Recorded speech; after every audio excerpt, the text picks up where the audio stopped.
बच्चों, कैसे हैं आप सब? आशा करती हूँ आप सब अच्छे होंगे, स्वस्थ होंगे। स्वागत है आपका इस कक्षा में। आइए आज हम पढ़ते हैं हिंदी व्याकरण का पाठ 2 वर्णमाला। देखिए, पढ़िए और समझिए। प उ स त अ क अ पुस्तक, ब अ स त अ बस्ता। आपने जाना कि इन दो शब्दों में अनेक ध्वनियां हैं। ये ध्वनियां ही वर्ण हैं। इनके और टुकड़े नहीं हो सकते।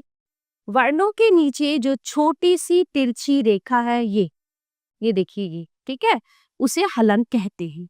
इसका अर्थ है कि उसमें अ नहीं जुड़ा हुआ। ठीक है। वर्णों के सार्थक योग से ही शब्द बनते हैं और शब्दों से ही भाषा को बल मिलता है। तो परिभाषा इस तरह से है इसकी, जिस मूल ध्वनि के टुकड़े न किए जा सके उसे वर्ण कहते हैं। वर्णमाला किसी भाषा के समस्त वर्णों के क्रमबद्ध समूह को वर्णमाला कहते हैं। वर्ण के प्रकार, वर्ण दो प्रकार के होते हैं, स्वर और व्यंजन। हिंदी वर्णमाला में ये इस प्रकार है: स्वर अ आ ई उ ऊ रे ए ऐ ओ औ अं अहा। ठीक है।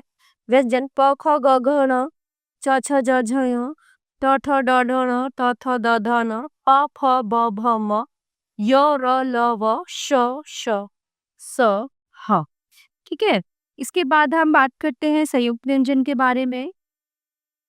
ये दो वर्णों के मेल से बनते हैं: क क्ष क क्ष त र त्र ग य ज्ञ श र श्र। ठीक है। तो आइए जानते हैं इस पाठ से हमने क्या सीखा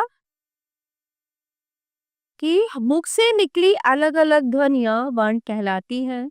वर्ण दो प्रकार के होते हैं, स्वर और व्यंजन। अरे बच्चों, ये पाठ यहीं पे समाप्त होता है। आशा करती हूँ आपको अच्छे से समझ आया होगा। मिलते हैं अगली कक्षा में। धन्यवाद। प्यारे बच्चों, कैसे हैं आप? तो बच्चों, आज हम पाठ 2 वर्णमाला के अभ्यास कार्य का अध्ययन करेंगे। तो इसमें जो है अभ्यास कार्य में कुछ प्रश्न मौखिक हैं जिनके उत्तर हम मौखिक रूप से देंगे।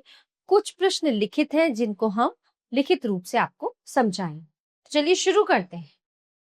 प्रश्न नंबर 1, मुख से निकली अलग अलग ध्वनियों को क्या कहते हैं? तो हमारे मुख से जो अलग अलग तरह की ध्वनियां निकलती हैं उन्हें वर्ण कहते हैं। वर्णमाला किसे कहते हैं? ठीक है। वर्णमाला स्वर और व्यंजन को मिलाकर जो पूरी माला बनती है उसको वर्णमाला कहते हैं। वर्ण कितने प्रकार के होते हैं? यानी अक्षर। वर्ण दो प्रकार के होते हैं, स्वर और व्यंजन। संयुक्त व्यंजन कौन से होते हैं? जैसे क्षत्रिय, त्रिशूल, ज्ञानी, है ना, ये सब होते हैं संयुक्त व्यंजन। आइए अब लिखते हैं। प्रश्न नंबर 1, वर्णमाला के छूटे हुए वर्ण लिखिए। चलिए, क, ख, ग, घ, य, च, छ, ज, झ, अन, ट, ठ, ड, ढ, अण, त, थ, द, ध, न। ठीक है। ये हो गई हमारी वर्णमाला पूरी। जोड़ कर लिखिए। क, क अ ल अ काला।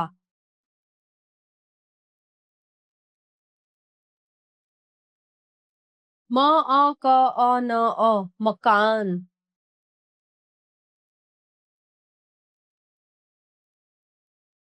ल ओ क ई लौकी।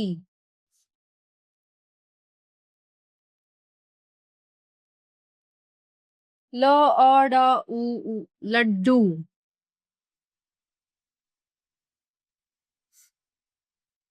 प्रश्न नंबर 3, चित्रों के नाम का पहला वर्ण चुनकर लिखिए। चलिए, ओखली, ब, बत्तख, प, पतंग, र, ऋषि। ठीक है। प्रश्न नंबर 4, सही विकल्प पर सही का निशान लगाइएगा। ध्वनियों को मिलाकर क्या बनते हैं? वर्ण। वर्णों के नीचे जो छोटी सी रेखा होती है उसे कहते हैं हलंत। हलंत से पता चलता है कि वर्ण में अ नहीं जुड़ा हुआ। करके सीखिए, चित्रों को ध्यान से देखिए, उनका नाम लिखिए। ये है ताला, कप, फूल, सेब, गमला, तोता, गेंद और पेड़। ठीक है प्यारे बच्चों, यह अभ्यास कार्य यहीं पे समाप्त होता है। आशा करती हूँ आपको अच्छे से समझ आया होगा। मिलते हैं अगली कक्षा में। धन्यवाद।